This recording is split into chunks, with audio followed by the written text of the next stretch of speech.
Hello, hello, 1, 2, 3, 1, 2, 3. How are we doing, lads? Welcome to another Barca Bus post-match reaction analysis, or how you wanna call it, of the Barca game against Girona, in which we have gotten another win, 5 out of 5, which is probably the best start possible that we could have had. I think probably I don't know, 2 months ago or something like that, before the Liga starting. I bet not that many people would have imagined this kind of start, but it is what we are having. Welcome all to the stream. Zuriel already there. Nafur. Let me see if the lads in Facebook as well.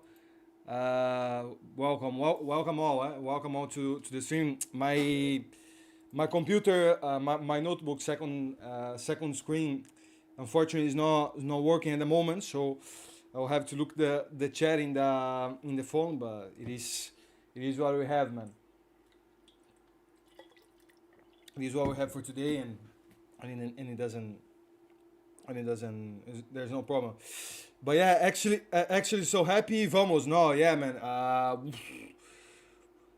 No, no, normally, when Barca comes back, man, from let me put already the picture of the game with the score for you guys to see.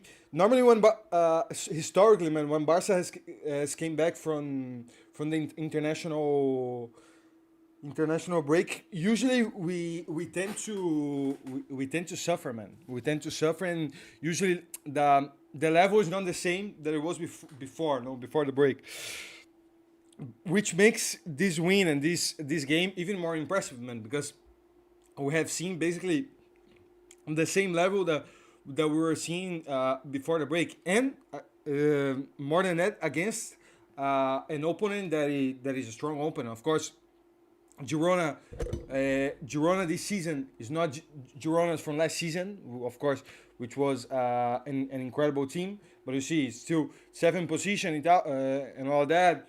Not bad. It's still a very good team, and playing away. So to go against Girona in the Montelivi and make this kind of performance, I think is to applaud, and it's just the dynamic that the team is at the moment. Flick out. I wanted 8. Yeah, me too, man. Me too. I wanted 6 and 7, man. That is the thing, man. Yeah. Now to see last season, the problem was that we didn't score and consider a lot. Now the problem is not scoring a lot. No, the we're scoring a lot, but the problem is that we're not scoring more than we should. No, need a striker. Leva is finished. Do you guys really finish? Do you really think that?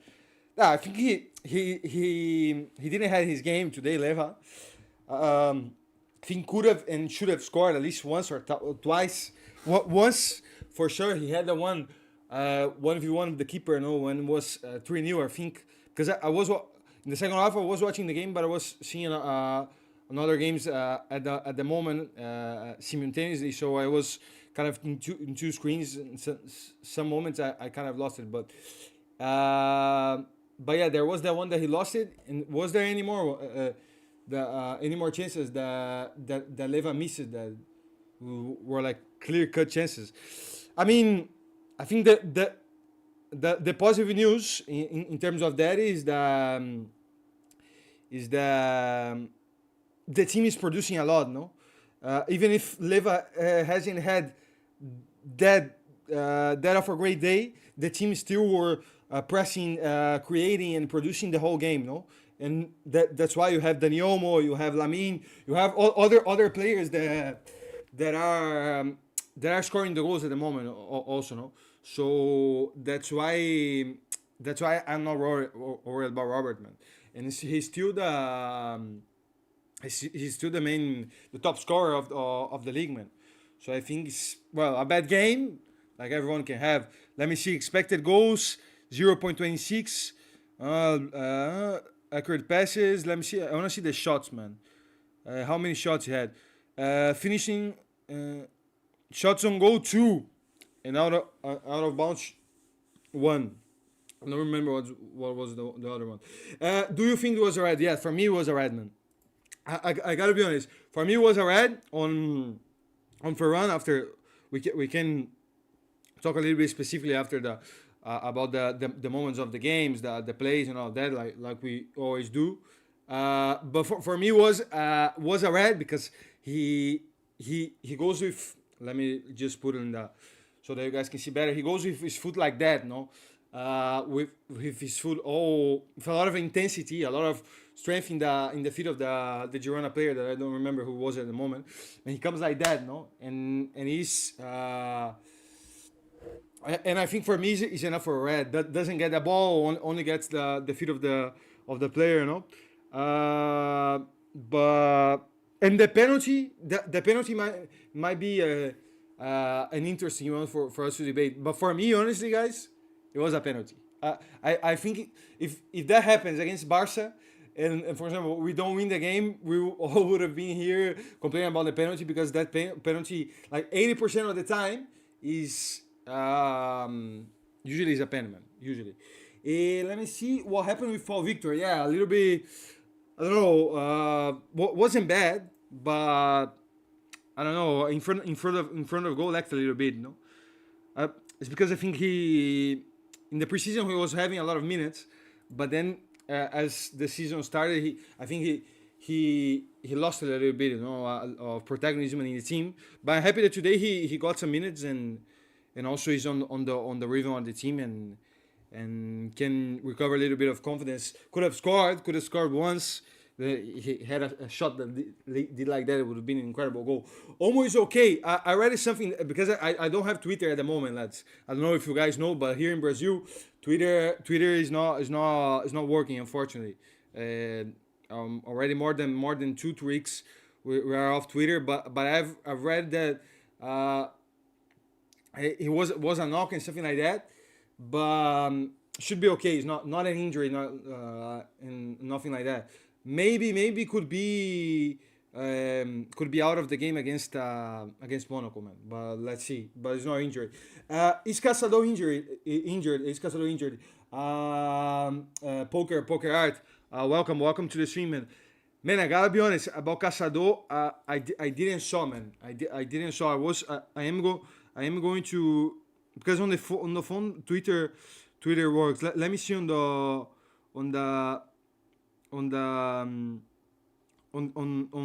phone if I can have something about Caçador and to tell about you guys. But gotta be honest, I don't think so. I didn't saw. In Caçador talking about his play, his game actually. Incredible game about him, man. No, he's not injured. No, no. And last minute, I saw his foot twisting or something like that. I might have been only a knock or something like that. Because in the end of the game, I was already having lunch, so didn't saw that much. What happened? I just arrived now from the test and see this 4-1. No, man, incredible. Another incredible game from Barca. Mateus, welcome to the stream. By the way, man. Let me see in the Facebook. Oh. No, there isn't anyone in Facebook. But yeah, no, man. Another very, very strong match from Barca, man. Against Girona, of course, it's a very good opponent. We all know that Girona is a team that is difficult to play, even if it's in the team that was from last season. But it's still a team that has a lot of quality, a lot of intensity, a team that has a clear way of play. But Barca stood up again since the first minute, man. The intensity that Barca is showing is just incredible, man. The pressing in the 80th, 85th minute, everyone was still trying to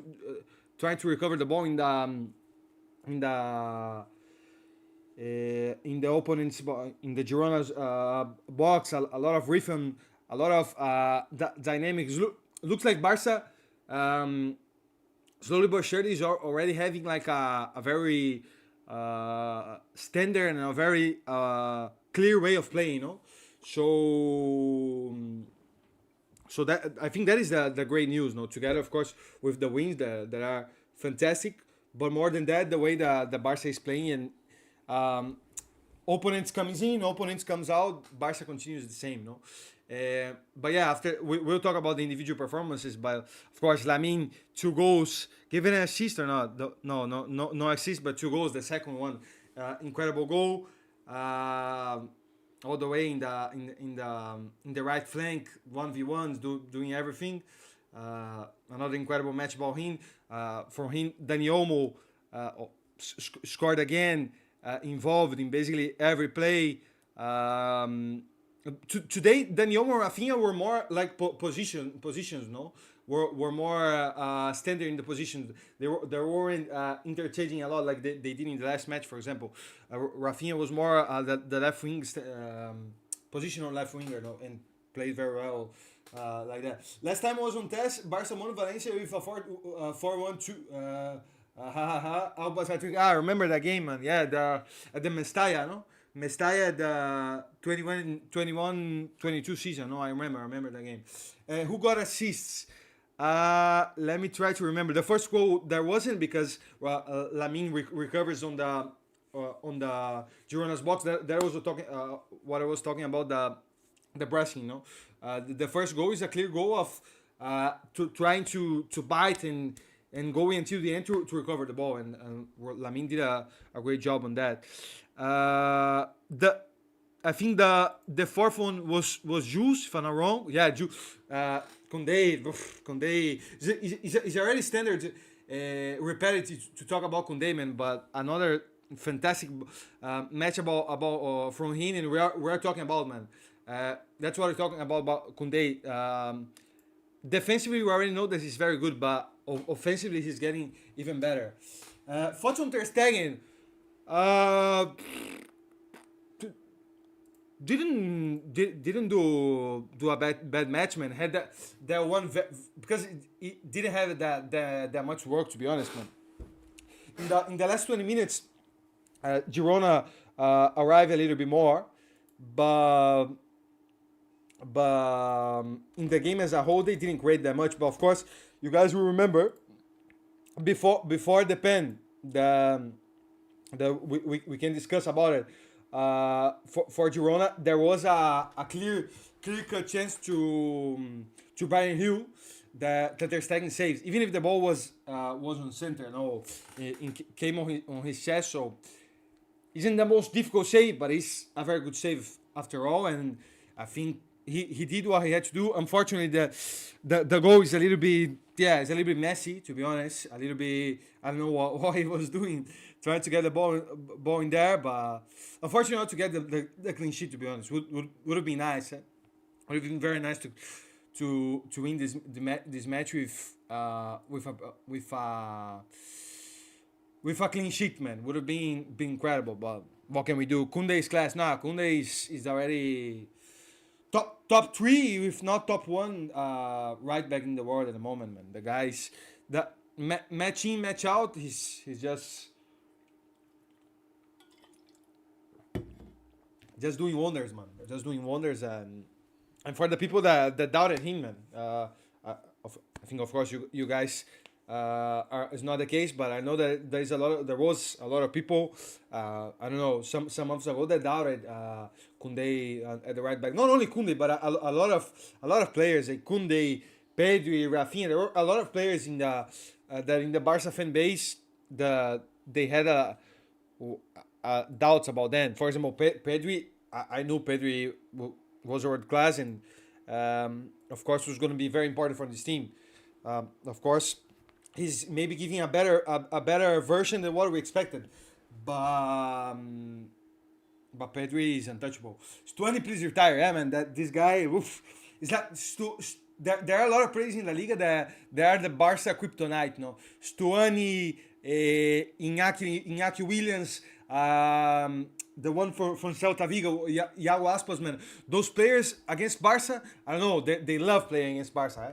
Against Madrid, against Atletico, never do anything. But against Barca, or score, man. It's just incredible, man. It's just a pain in the ass, basically. Already 7 goals and assists. Last season he got 8. Yeah, no, incredible. It's just 5 matches, 3 goals and 4 assists. 4 assists for Lamine, man. That is incredible. It's because for us it seems like it's normal that to talk about Lamine and see Lamine performing the way he's doing, but it's just innocent. If you think rationally and think deeply, a 17 years old player do have this number is just not normal. And I was seeing that since the Euros, there was only one match that he didn't nor scored or gave assist. There was just one. The other matches since the Euros, he always or has given assist or has scored, which is incredible. And with 17 years old, he's already Barca's. I think we all can agree Barca's best player, or definitely Barca's most influential player, or the player that like the player that you know that is gonna be the most how you say that in English, man, desequilibrante, the most crucial player, or the player that you know that any moment can do magic. Let's see. I don't know what you have. I don't understand what you have said in there, man. I'm sorry, Nafur, man. If you want to say English, but I don't understand that. But yeah, man, Lamin's numbers are just incredible. And something that I wanted to talk about with you guys. That we were talking about. Look, this is the top goal scorers list, no? We're talking about Lev and all that. You guys were a little bit worried and didn't like Lev's performance, but see, in the top 1, 2, 3, 4, 5, 6, 7, 8, 9, in the top 10 top goal scorers from La Liga, there are 1, 2, 3, 4 Barca players, basically half. And Pedro has 2 goals as well. So you guys have seen that Barca are scoring a lot of goals, but not only scoring a lot of goals, the goals are being like shared. No, the goals are being scored from different players. If you get me, no. Not only one player, not only 2. Is Leva, is Lamine, is Rafinha, is Dani Olmo, Pedri has scored again today. It's just incredible, man. Who has scored today, man? We're 2 from Lamine, no? 1 from Dani Olmo and one from Pedri. Have you seen? Wait. Have you seen Yamal has the most assists in top 5 in top 5 leagues this year? I hadn't seen this stat, to be honest, but it definitely doesn't surprise me. Gotta be honest with you, man. I didn't saw it, but it definitely doesn't surprise me, because Lamine is on Twitter. That's why. Okay. Nah, it's what I said before, man. Me with Twitter, Twitter is which, unfortunately we cannot see. But if there's any news or any stat that you guys want to tell me, just tell me in the chat that we can comment like Zuriel did. Laporta going to sign. Haaland 25 will help him for his election. That's a good question, man. Well, I don't know. I think when we talk about signings at Barca, everything depends on the um, on the financial situation, man. If in the next year Barca has the a very is on the one on one situation and have the money where we can maybe dream about that, man. But at the moment, I don't know. At the moment, it's a little bit difficult. Uh, what I have seen though is that apparently for next season Barca will try again for Nico Williams, man. Which I don't know, man. Because in 1 year you never know what can happen. Maybe in 1 year, um, um, Nico is there will be other players like for example Haaland or I don't know Rafael, other players that maybe would be more interesting than than than Nico, man. But about Haaland, I think would be the dream, man. If that happened, I'm not sure. If I would had to bet, probably would be difficult, man, to take him out of of City. You know, I think he has a clause. No, he has a very big has a release clause. But I don't know how much that costs. When Frank de Jong coming back? No, yeah, I have put it the notes because I wanna talk with you guys the situation of the injured players, man. As you have asked about Frankie, we can put a list about the players that are injured so that uh, we can discuss and see what we are at the moment, no? Just to have a like an update about that. At Young, who else? Christensen no, is still injured. Who's the other one, man? Who else, man? Araujo, no. I'll put in order, man. Fermin, Araujo, and that's it, no? Is there any other player injured? Now on to Monaco, exactly, man, exactly. But yeah, Fati should be available for Monaco.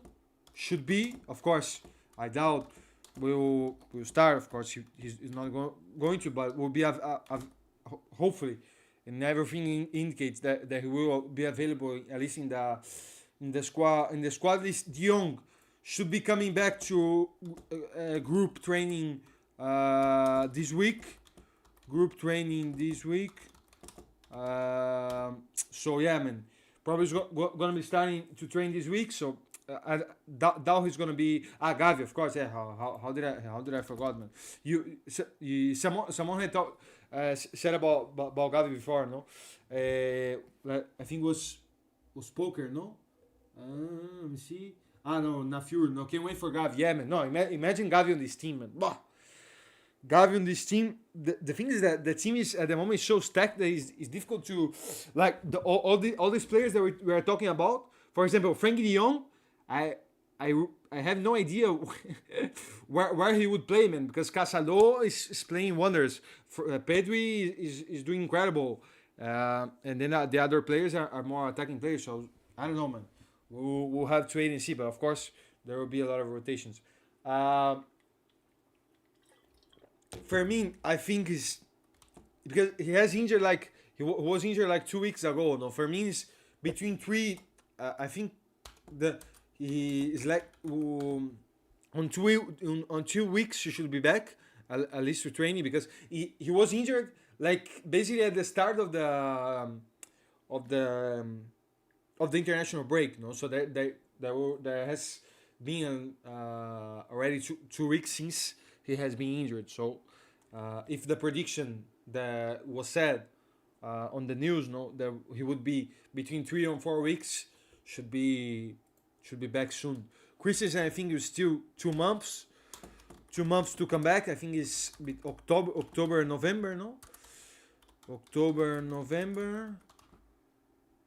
If I'm not wrong, I'm trying to remember by head. I'm trying to remember by head this info because there are things that I have seen long ago. Araujo December. This one I am for sure. Araujo should be back in December. And Gavi in November, I think. But Gavi, there is new news about Gavi, that he has come back. He has came back to to group training this week, which is fantastic and absolutely incredible news. Absolutely incredible news to see him back in training, because which means that he's getting closer. I think still lags a little bit, but he's getting closer to the objective, man, of coming back, of course.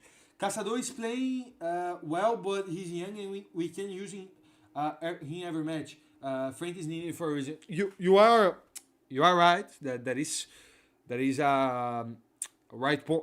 good point you have put in there. But the thing is, man, that we all know that Frank de Jong isn't a proper pivot, man. No, isn't a positional pivot. And Casado in the today and also in the game against Valladolid has been playing. Was like a double pivot, because Barca changes a lot between a 4-2-3-1 and a 4-3-3. You know, there is a lot of interchanging in that sense, but most of the time he's been playing as a positional pivot, man. Most of the time, and the first guy in the midfield that comes to get the ball, to start the play and all that, and also in terms of recovery, he's doing very well. In the start of the game, he was recovering a lot, man, covering a lot of ground. You see, his heat map shows that, man. Shows that he was basically all the way in the midfield, man. 92% accurate passes, no, and then I wanted to see the recoveries, man. Let me see recoveries. Like duels 2 out of 2, or duels 1 out of 2. So yeah, man. And tackles too. You see, defensively, Casado is giving a lot, man. More than I feel that Frankie would give. Should we use the same lineup against Monaco, depending if Omo can play? Good day that you have said that.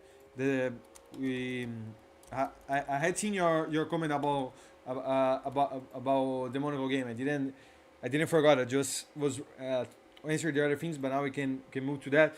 Man, I gotta be honest, man. I in the type of guy that has the idea in football. If something is working, if a team is working and playing well, there isn't that many reasons to change, man.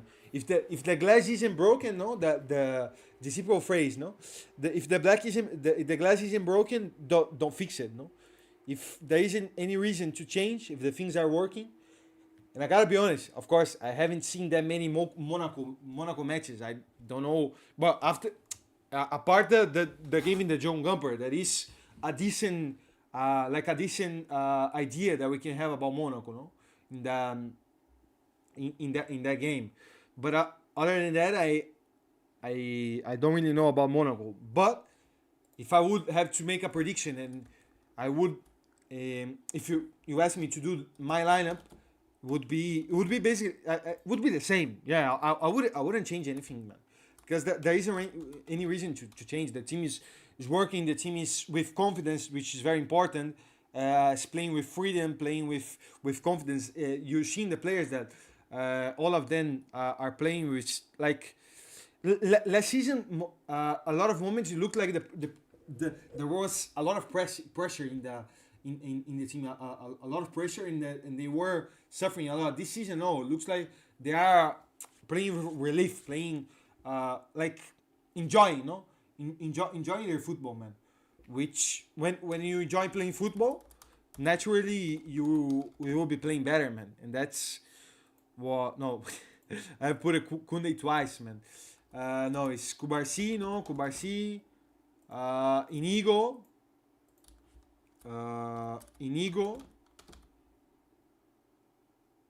and then but yeah, there is the doubt about, the only doubt is whether or not Omo could play or not. man, if Omo is not available, Casado for me would play 100%.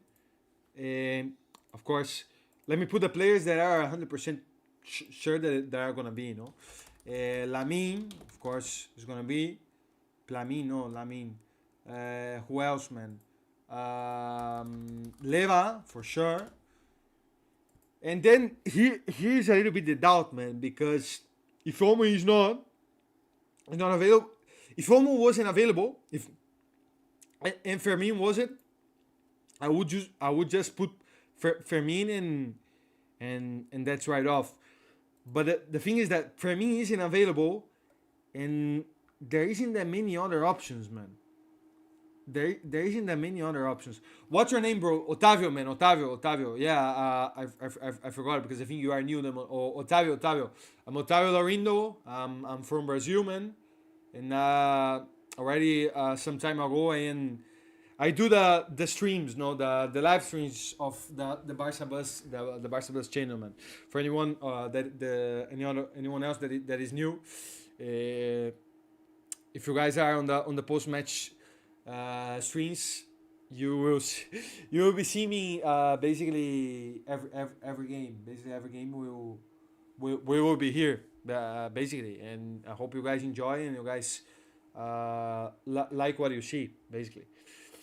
But yeah, man, Otavio, Otavio. I think I have here, man. Look, I have here in my overlay. I have here. But yeah, man, what I was saying, the thing is that there isn't that many options, man. But what we could see is like, for example, Pedro here, and then Rafinha is a number 10, and then is the thing. Then you would have to see, for example, Ferran. No, what other options we would have in the left wing, man? Ferran and Paul Victor. I would no. Ferran got a red card, but in La Liga, not in the Champions. In the Champions, he can play, of course.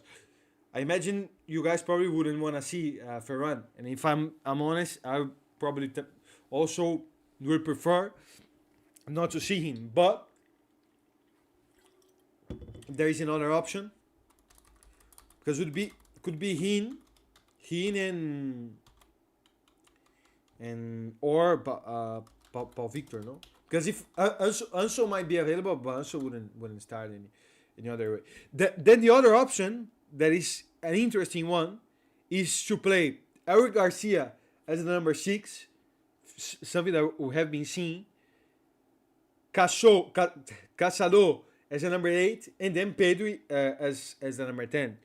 But I gotta be honest, Casado and Pedri, I would prefer to keep the Casado and Pedri double pivot, man. I gotta be honest. Let me give a look at the Monaco team, man, to see just like their midfield and all that, just to have an idea. Zakaria and Camara, yes, which is a very physical midfield, no. So yeah, it would be interesting to have Casado in there, man. Would be a good idea to start Eric Garcia, man, as the pivot. Eric Garcia's been doing well, man. He's been doing well, but at the start in a very strong rhythm game, man. In the Champions, I personally would have my doubts, man. I gotta be honest. I don't know if I would, man. To come in the second half and play like 20-30 minutes to slow up the play and give calmness and all of that, I think he does the job very well and has been doing. But to place in the start, man, I gotta be honest. If Olmo isn't available, which we will see, of course, this lineup would be only if Olmo isn't available, which is what Zuriel asked me. But if Olmo is available, of course, it would be Olmo number 10 and Rafinha at the left. The same lineup that we have been seeing, today. We saw today, that we saw in the game against Valladolid, that we saw in the second half against in in the second half against Vallecano. But yeah, if he's unavailable, probably that would be what I would do, man. Because I think starting Eric Garcia is a little bit risky, man. And then Ferran, between Ferran and Paul Victor, probably be Ferran because a little bit more. He's Ferran has been playing more just because of that. Not much more. Which one is your favorite Barca jersey of all time? Wow, that is a very good question, man. Oof. Favorite jersey of all time? What the favorite?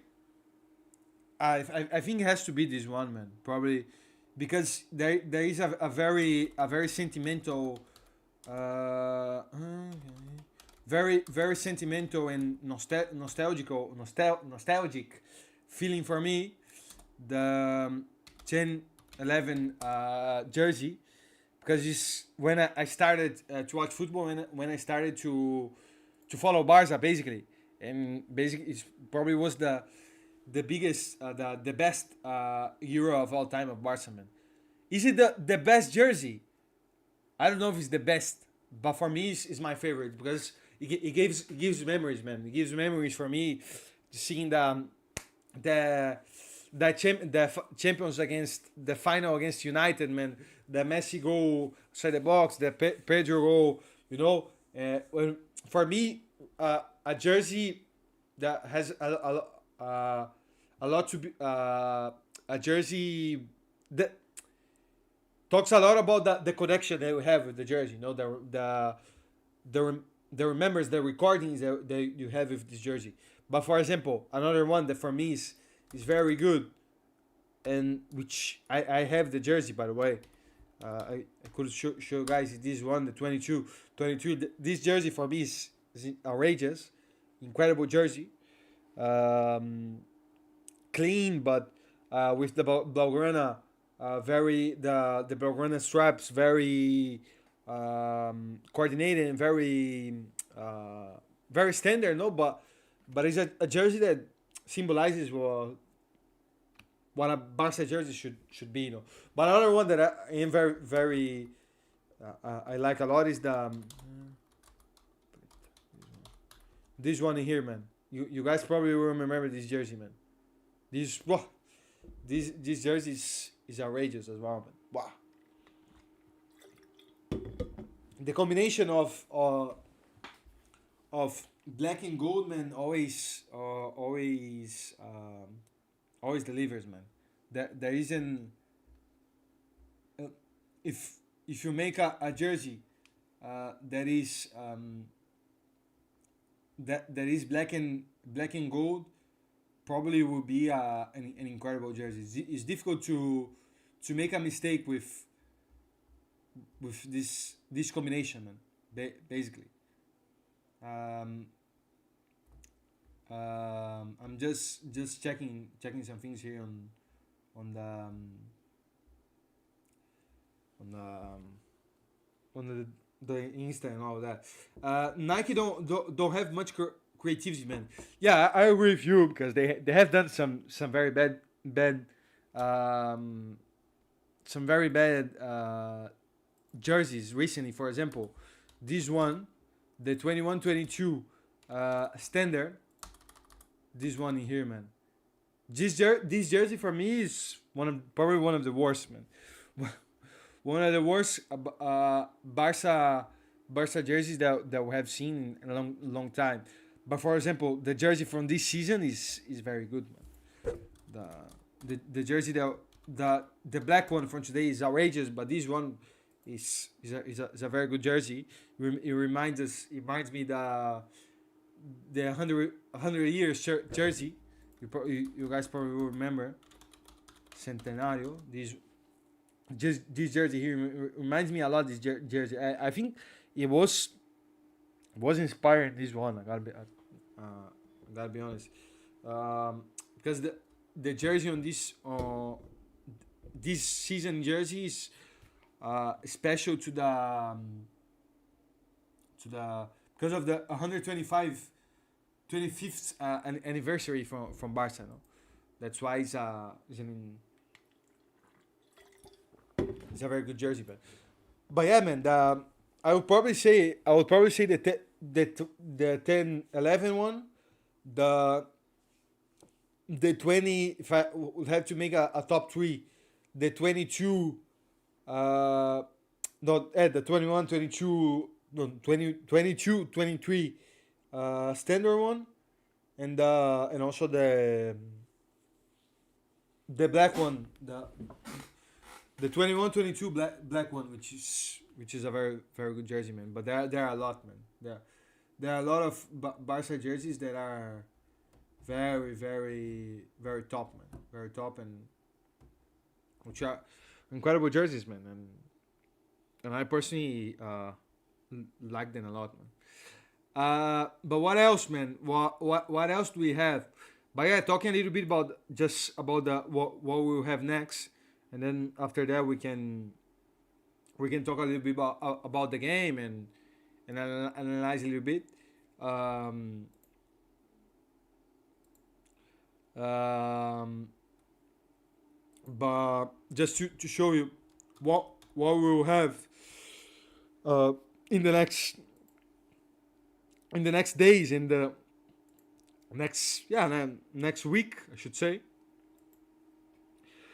We'll have a very very interesting calendar, because of course we had Girona today away, then we have Monaco Thursday. Wow, man, that doesn't seem like strange for you to play a Champions match in a Thursday, man. It reminds me the time when Barca was playing the Europa League, man. It gives me this kind of vibes, man. Play a Champions League on Thursday is really really strange for me, man. But yeah, it is. It is what it is, basically, man. But yeah, man, game against Monaco, of course, it's not going to be an easy game. Monaco, we have seen in the preseason, in the Joan Gamper, the only Monaco is the only team that has beaten Barca until now, if you count the preseason. No, of course, the games, the preseason, they were, in terms of results, doesn't matter that much. But was basically the only team that has beaten Barca until now, because of course we lost some penalties against Milan in the preseason, but other than that, we won basically every match, man. But Monaco was the only team that beat Barca in a 3-0 win at home, which is a very difficult game, to be honest. But yeah, man, they are a good team, of course. Strong, physical, intense. I would imagine, also that playing at home, I would imagine they would try to, yeah, they would try to press a lot, man, and come strong and try to play in a very physical way. Something that probably Girona should have tried to do more. But I think what surprised Girona today was the pressing about Barca, man. The Barca press today was just on top, man, on top, and Girona in the first like 15-20 minutes couldn't breath. But on Sunday we have another one that is a very interesting game. Barca against Villarreal against Barca. Away from home, that's going to be an interesting game to. That's going to be interesting game to watch as well. Villarreal started well. Look, Villarreal is at third position, and hasn't lost at the moment. Look, there are four teams no, three teams that hasn't, no, four, no, if you can, yeah, Atletico as well. Barca, Madrid, Villarreal, and Atletico are the only invincible teams at the moment. No, the only teams that haven't lost any match.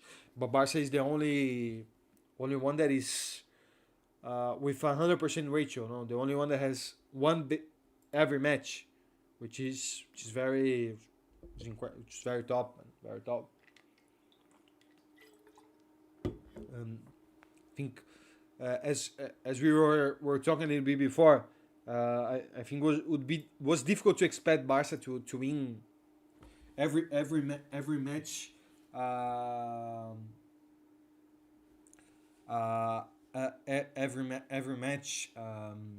until now, man. Will Boschus Noah back one day? I personally want to know the exact story of history of Boschus Noah. You are talking about the was that like the how you say that, man?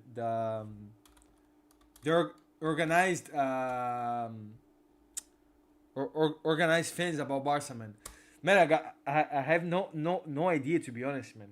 If they are gonna be back, because yeah, that's the thing. He is on Portuguese, but they were like a very extreme, no, very extreme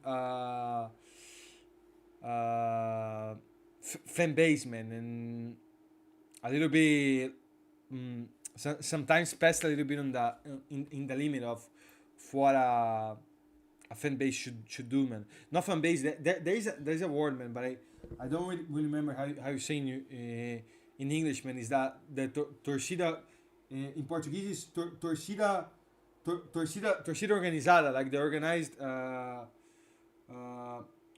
organized supporters, man. The organized supporters about Barca, but I don't really know, man. Let me see, man. This text is about yeah, like the hooligans, no, the hooligans from Barca. This is from 2014, man. Barca has any connection with the group that the protests recently the players of the crisis leave. Radical group doesn't make part of the organized caravan by the social of Barca. Yeah, basically they aren't they doesn't make part about Barca anymore, you know. So I don't know, man. Don't really know, to be honest. If I would have to bet, probably not, man.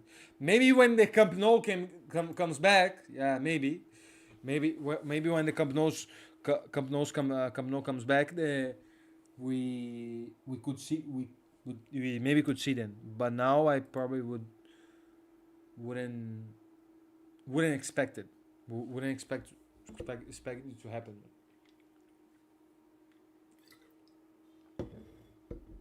But we'll see. We'll see what we'll have, man. But yeah, man. What we're talking about, man? Yeah, about the champions, no. So yeah, we have Monaco this Thursday. Then we have who else we have, man? Getafe at home. No, Villarreal away. Then Getafe at home. Next weekend, no, and then Osasuna, Young Boys. Yeah, now with the champ, but this sequence here will be interesting. Yeah, Bayern at home in the Champions and Madrid away. Well, then the Clásico, man. That would be very good to see, man. That probably would be very nice. That would be a very nice game sequence that we'll have in there, man. Oof. Playing against Madrid, playing against Bayern, here we will have probably see the best. If we will see the Barca best level, no, that is the thing. We see how Barca is against the top teams, no. But yeah, man, let's talk a little bit about the game today. I think we won't be able to stay so not that long past the hour mark, because I have some things to do this afternoon. But let's talk a little bit about the game, man.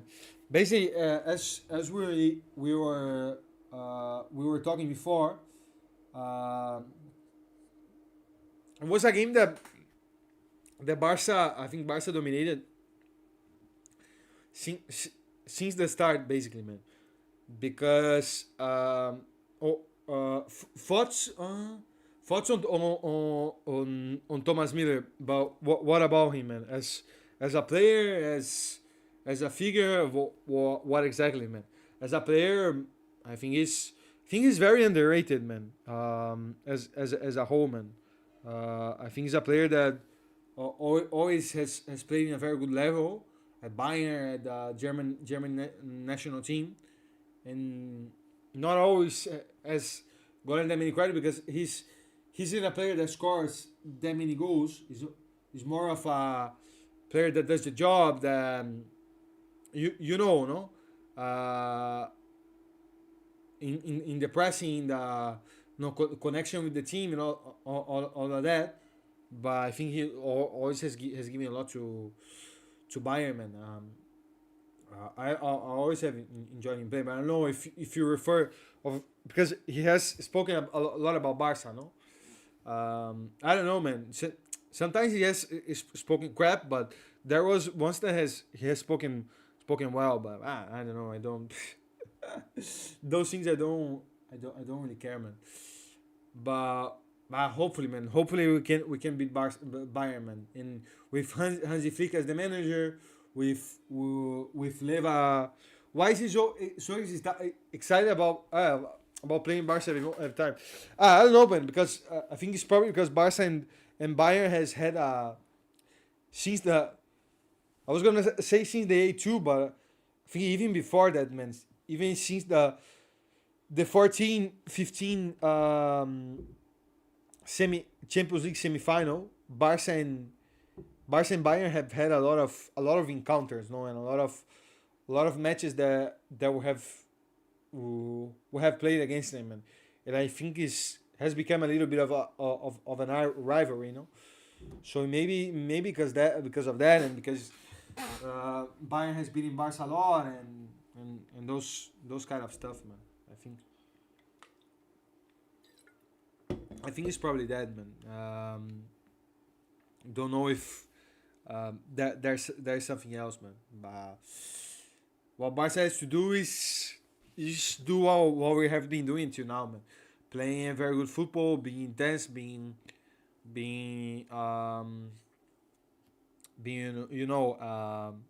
with the clear ideas of what to do with the ball, off the ball, and from then on, I think we will be able to compete very well in the Champions this season, man. I am confident, man.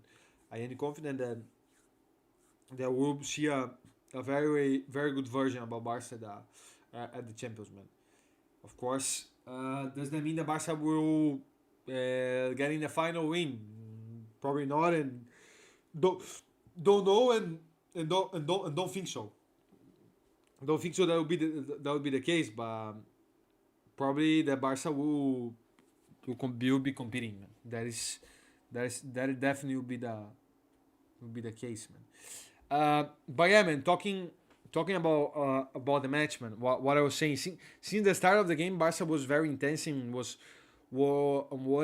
trying to recover the ball very very very high up, man.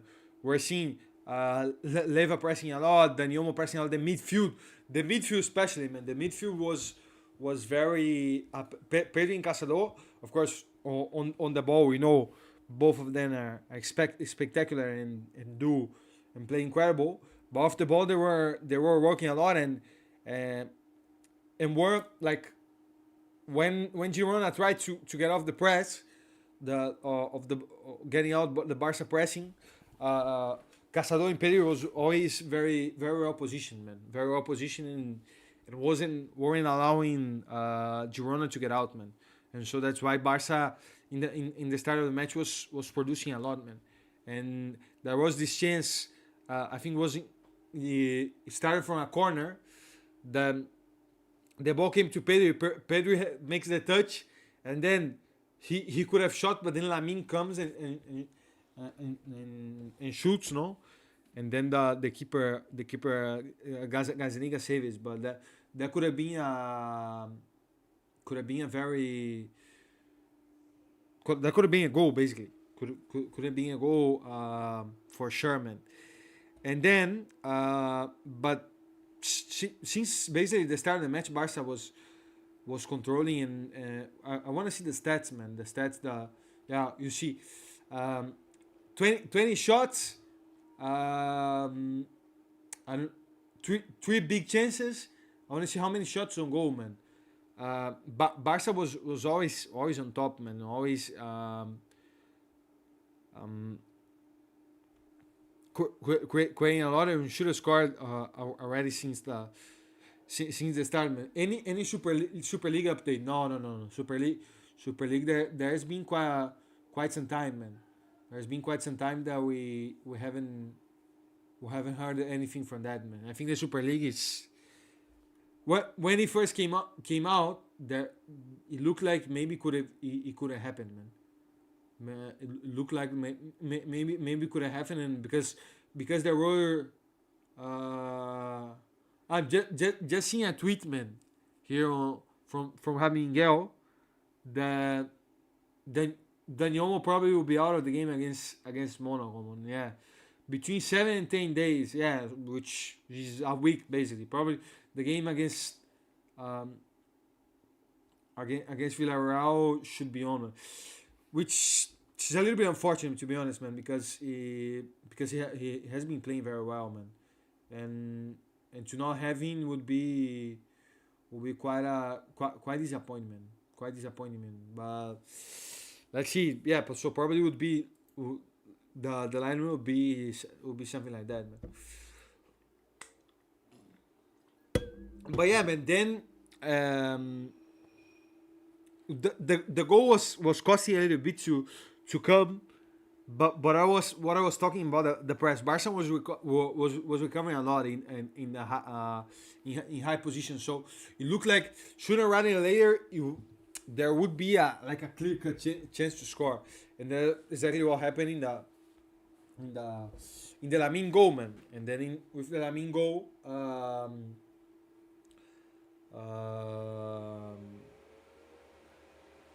oh, he makes the press until the end, and managed to recover the ball fantastically, and then scores, and Lamine, of course we all know that 1v1 in terms of quality and all of that, he's been incredible, but his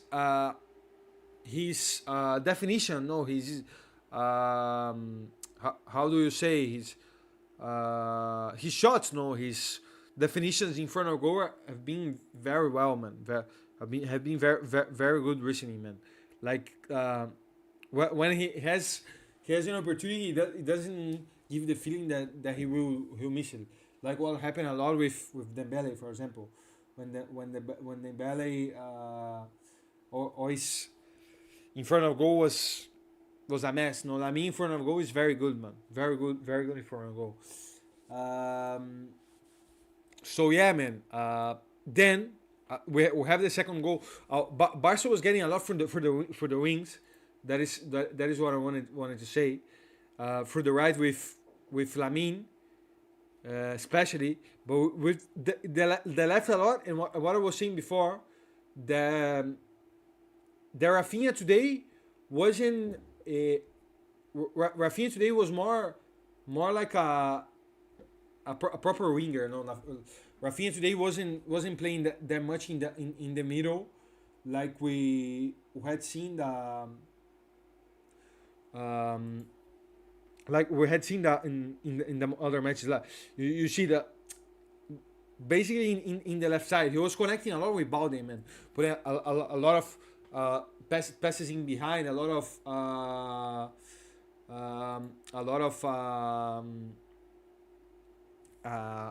you see 5 key passes, man. Wow. But that's exactly what I was saying. Putting a lot of passes in behind in a lot of good positions, man. While Amencia couldn't generate players in Bartomeu time, man. I think basically because was a different way of seeing things at the time, man. In the Bartomeu era, Barca kind of let La Masia a little bit behind. There was players, man. Because for example, Olmo, I think was during the Bartomeu, came from La Masia during the Bartomeu era.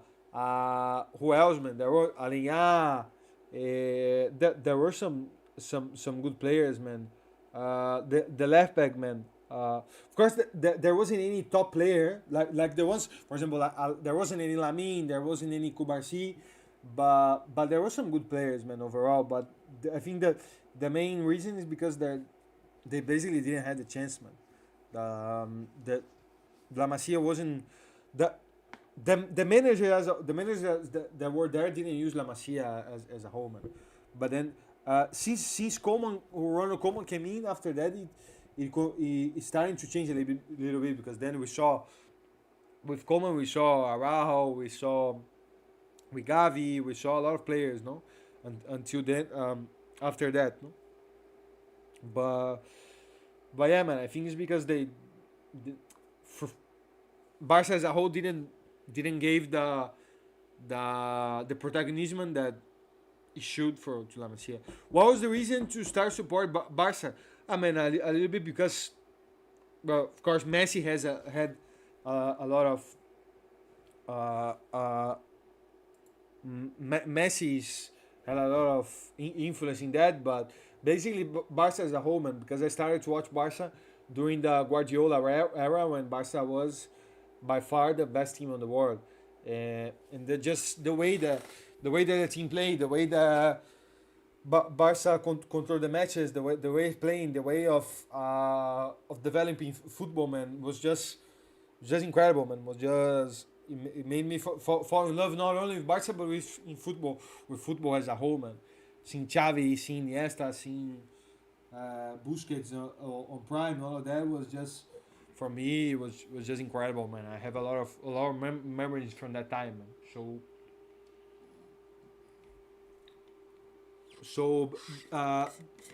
especially that, man. But I don't know, man. I don't know what else, but basically that, man. Of course, but Messi as a whole, of course, had a lot of. Messi is, of course, my favorite player of all time, and for me the best player of all time, the goat, no, the goat. But yeah, basically because of the way Barca played, man. I sh- I saw like a different way of football, man. A different, I don't know. The way Barca played is the way that I always enjoyed watching football. And I think after that team, there wasn't any other team has got not even got close for what we saw against with the Guardiola era, man. But yeah, man, what else? Of course, in the first half, there was something that happened that was very important, man. There was a key moment in the game. That was definitely the penalty, man. The penalty. I think. Uh, I will say what I think about the play, but I gotta be honest. I think if the penalty is given and then and then Girona scores, man. I think probably the start of the game in the second half could have been would have been different, man. Because then Girona would have come in on top, would have come in strong and with a lot of rhythm, a lot of intensity, man. And maybe things could have been different, man. So it was. I think that it was a decisive win in the match, man. Because then we didn't the the game basically continued the same, no, the dynamic of the game going to the break and then to the second half was basically the same that it was before um, that was in the first half. I got now talking a little bit more about the play itself. I personally I think it's a penalty, man. I think it's a penalty because even if uh, it's accidental and Inigo is with his back, is with his back to goal and he's a unfortunate play. I think his arm is very open, man, and his arm is on a position that definitely shouldn't be, man. That definitely shouldn't be in the in the position that he was, man, for sure. So that's why for me, I would have given a penalty, man. I would have given a penalty, and I understand if Girona is the Girona fan base is disappointed, man. And the thing is that if that was to happen to Barca, we probably would have been very disappointed and very sad, and even more Barca hadn't won the game, and I think um, he's it's a penalty, man. It's definitely definitely a penalty, man. But we're not gonna complain. We're not gonna we're not gonna complain. We're not going to say anything about that because because wasn't given a penalty. So that's it. And then the key was that because then in the second half he continued the same thing. Barca continued to be strong, continued to be on top, continued to be controlling the match, and then scored basically at the first 5 minutes of the second half with Dani Olmo. Today I wouldn't say it was the best game for Dani Olmo, but was effective, man. Was effective and was and did what he had to do and when he had to play the final passes he did, when he had to shot he did, and he had to score he did, and what an incredible goal was that, man. Bah! What a shot with a tight angle as well. That was the pass from that was the assist from Kunde, you know. If I'm not wrong, that was the Kunde assist, no, that incredible passing behind, man. And then the rest of the match was just basically controlling and basically uh, trying to score more. That is the thing. Barca went on top until the end, until the last moment. We try to we try to score, and we try to be on top of Girona, but basically scored another goal with Pedri as well. Pedri another incredible match against Pedri. How Pedri is playing well in this, like as a number 8, as a second man in the midfield, but also with space and with the possibility to come to in the box to play the final passes. He's playing a little bit like Gundogan did last season, no, like a box to box with freedom, with space, playing with the field in front of him, with a lot, being able to see the field as a whole, no, and having more space, man. I think that's why we are seeing a very very strong version from Pedri, man. Of course, Leva could have scored a goal. Should have scored at least one. But that's it, man. As a whole, was a very very good game in Barca. Defensively strong, defensively compact. Last 15-20 minutes were a little bit more tough than, because of course Girona was starting to be more on top. Put Estuari, put in more players. Asprilla, put more players in the attack. There was of course the red card from Ferran, even if it was on the last 5 minutes. But Barca knew how to control the matching and to go until the end. If I have to highlight some players, I would probably say Lamine, of course. Lamine scored twice, and another incredible match again from him. Rafinha, I think, did a very very very good match. And then I probably would say between Caçador and Pedri, Caçador, Pedri, man.